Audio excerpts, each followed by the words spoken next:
So we say in the United States, life, liberty, and the pursuit of happiness. I disagree. I disagree with the pursuit of happiness. I want to start with a pretty serious point. The Quran actually, in its entire discourse, never describes the pursuit of happiness as a real goal. The furthest it goes is the pursuit of contentment, but it never actually acknowledges happiness. Not in the way that we think about happiness. I want to build this over the next 20 or so minutes. I want to give you pursuits, literal pursuits that you and I have that go far beyond happiness, that take a lot of effort. And let's, by the way, start at point zero. The lowest pursuit that I'm sharing with you today is actually the pursuit of happiness. It doesn't take much to be happy. Some of you have class at 9 a.m. and you stay home sleeping and it makes you happy. It didn't take much to get happy. Some of you are sitting there, instead of going to get up and do something, you sit there and eat cheese puffs and it makes you happy. Swiss rolls can make you happy. Doing nothing, for some people, doing nothing just makes them happy. So being happy is not really an accomplishment. Obviously, it's something that goes away very quickly too, but it's not really something that takes too much effort. As a matter of fact, most of the time when people are talking about being happy and why they're not happy, they usually blame it on other people. It's because of you, I'm not happy. It's because of the weather, I'm not happy. It's because of Donald Trump, I'm not happy, etc., etc. But then there's a pursuit higher than that, and I'm going to build a number of pursuits, and the lowest of them in today's conversation is the pursuit of happiness. Here's the next pursuit. It's the pursuit of cool. It's the pursuit of social acceptability. I'm calling it cool. And what that means is that I want to be like everyone else. I don't want to be the weird one. There are young people that go to high school and they look different from everyone else, and it makes them feel awkward. So they make sure the next time they can go shopping for clothes, they're going to think about, what can I wear that when I wear it and walk down the hallway in school, people aren't going to look at me funny or make a comment. I need to be able to dress in a way, look a way, and talk in a way that does not make me stick out like a sore thumb. I don't want to be the black sheep. I don't want to be the odd one out. I want to be able to fit in and be cool like everybody else. And this, for a lot of people, for a lot of Muslims, they have that struggle. It's a very real struggle, especially for a lot of Muslim youth, because the kinds of pressures they have are enormous. It's very hard to fit in. There are comments they hear all the time. Our girls go through this struggle every day, especially the ones that wear a hijab. It's not easy. They stick out and people make mean comments to them. The school environment can be a very brutal environment. But regardless, for some people, this becomes a pursuit. As a matter of fact, everything they do. I've even met young people, they don't even like listening to certain kinds of music, but they only do so because all the other friends do it, and they'd feel weird if they didn't do it. They dress a certain way because if they didn't, their friends would actually make fun of them. This becomes a pursuit for people. And by the way, this is not just something that affects young people. It affects old people too. It affects our elders too. They want to fit in too. They want to make decisions based on what other people are doing. They want to move into a neighborhood because everybody else moved into that neighborhood. What are people going to say? Their financial decisions, their business decisions, their family decisions, even who they're going to let their kids marry decisions are almost all the time based on what they think is socially acceptable. They don't think about what's best for them or what's best for the family, but rather what's socially acceptable. That becomes more important. So that's the pursuit of cool. But then there are some people that go even at a higher level of pursuit. What are you after? What are you working for in life? And that next pursuit for some people is the pursuit of popularity. The lowest was happiness. What was next? Cool. What's third? Popularity. I don't just want to be cool, I want to be the coolest.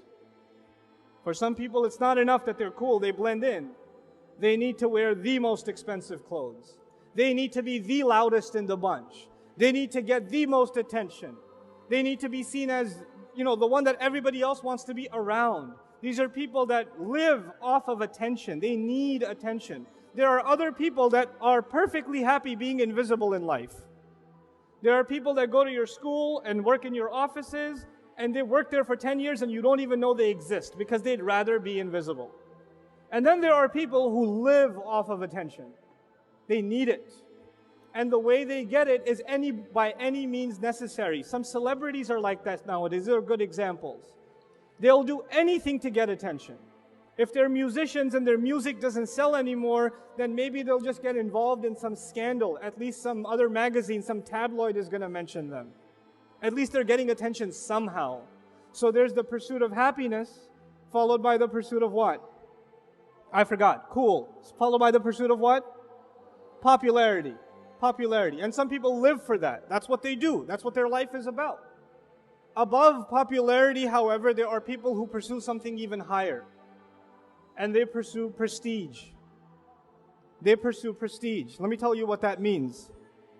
For a lot of people in this world, it's not actually what you've accomplished, but the fact that you look like a big deal. The fact that you're associated with a big deal. So the brand of clothes you wear is more important than the intelligence you have. The words you have to say, the work you've actually done. The kind of car you drive becomes really important. So for some of you whose families are not doing so well financially, and your dad drives a 1988 Buick something, you'd rather be dropped off 4 blocks before your school. Because you can't be associated with a beater. If it was a BMW, if it was a Mercedes, if it was, it was something worth showing off, then you'd be dropped off at the front of the school. There are people who love telling you which college they go to. By the way, I'm asking for directions to the airport. The guy says, by the way, I went to Harvard. Thanks, but where's the airport? You feel the need to let people know that your self-worth has now increased in some way because your name is associated with Harvard. Your clothes, your body is associated with brand name clothes. Something. And for some people, it's actually who they've met, who they've affiliated with. You know who I met? You know who I have a selfie with? It's not actually about you, it's about these associations. You could go to Harvard and be failing all of your classes, but you still get to say, I go to Harvard. You could say that. But at least it looks good on paper. Prestige. And for a lot of people, their entire life is about the image of prestige. That's all it is. That's all they work for. I'm going to start from scratch again. What was the lowest pursuit? Happiness. What was above that? Cool. What was the third? Popularity. And above it is what? Prestige. Some of you, your parents have ingrained in you that you must graduate out of med school because unless you're a doctor, you will have no prestige in society. Nobody will want to marry you. And until you do this, you will have absolutely no prestige. Some of you are working and you rent an apartment and your parents are saying until you buy a house in a mortgage that is far beyond anything you can make economic sense of, until you own a house, you have no prestige. Anybody who has any respect owns a house at least. And out of prestige, people put themselves in social difficulty, psychological difficulty, economic difficulty, spiritual difficulty. Just out of prestige. But then there are people who pursue even higher. We've made a list of quite a few things, but we're going to keep going. There are people whose lives are dedicated beyond prestige to one thing and one thing only. الَّذِي جَمَعَ مَالًا وَعَدَّدَ. Money. They don't care about prestige. They don't care about looking cool. They don't care about being popular. They don't care about happiness. They don't care about anything. All they care about is what? Money. And these people are good at making money. They wear smelly, dirty t-shirts. They look like they're homeless, but they're making 30 grand a day. They know how to make money. And they're driving like the ugliest car. They don't spend it on anything. If you look at them, if you met them, you would not know that they are worth millions of dollars, but they are. Because these people are focused. They know that happiness or cool or popularity or prestige isn't worth it. The real deal is how you make money. And these people are smart and they work hard. They work hard. These are rigorous people. They know how to get the job done. They know how to make that money. They live a miserable life too, by the way.